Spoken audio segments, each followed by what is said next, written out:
We have a simple bar attachment, so we just drop the presser foot down and into place, and there is gap between the foot and the plastic guide, so we can thread our thread through, and that isn't going to cause us any issues. And then what we need to do is, with our bias binding, fold it so the final edge is towards the throat of the machine, and the two folded edges are towards the outside of the sewing machine, because they're going to be threaded through here. Now, all being well, this will be fairly straightforward. If not, there are some other tricks we can use, and there it is, threaded through. It can be that simple, and it doesn't have to be more complicated. The first thing we need to do is make sure that the needle lines up with the edge of the binding. And now that we've got it inserted, what we're going to do is use this this control knob or screw to position the binding in relation to the needle. So you loosen it up, and then you can move it quite significantly left and right. And what you need to do is just get it so that it is where you want those stitches to be, how close to the edge you want those stitches. And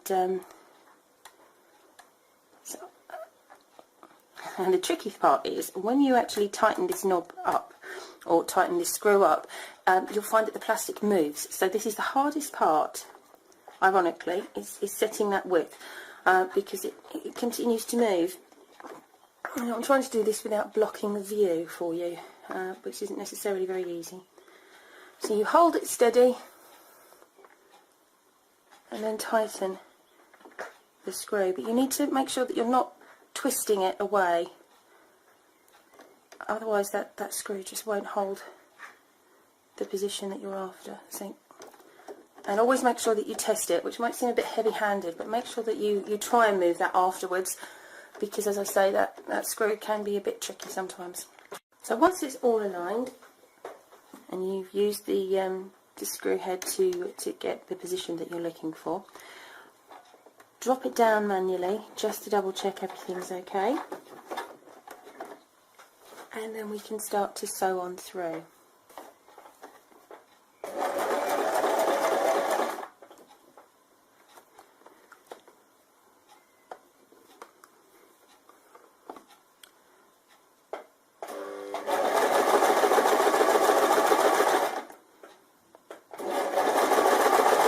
I tend to hold the binding up so that we can see that it is following this line in to the foot.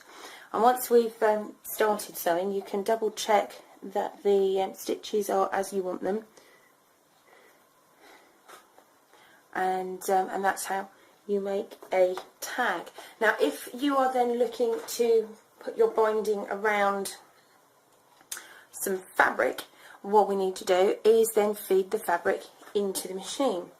So that's what this central slot is for here.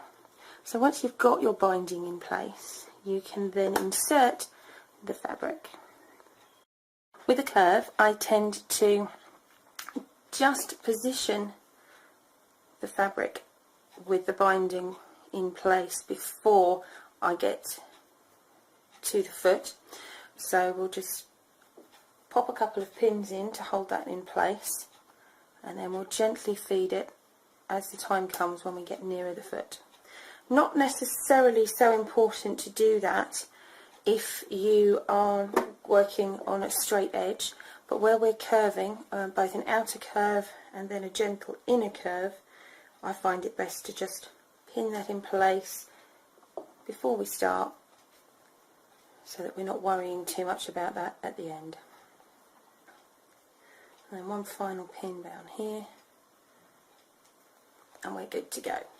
So if you have difficulty inserting the fabric, and sometimes you could just use some spray starch to insert the fabric, but if the fabric is very light, then just don't insert it. Simply start and then feed it in as the rest of the fabric comes through. Make sure you put the presser foot down. And as you come here, it should be feeding through the centre portion. You can remove the pin, use it to hold that before you get to the foot. Obviously it cannot feed through the foot in any way.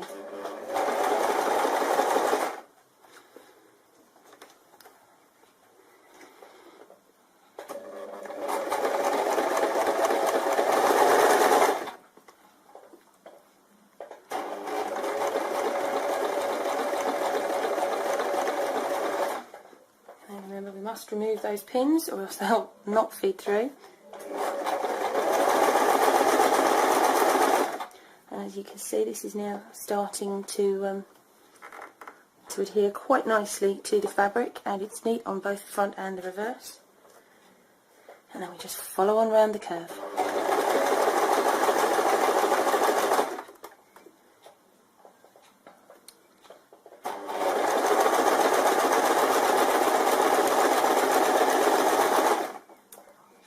Again, remember to hold it. I find it much easier to feed everything through if I hold it up at a slight angle.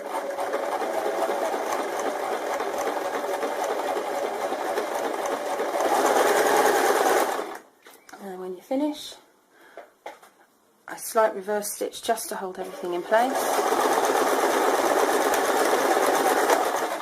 Make sure the needle is raised.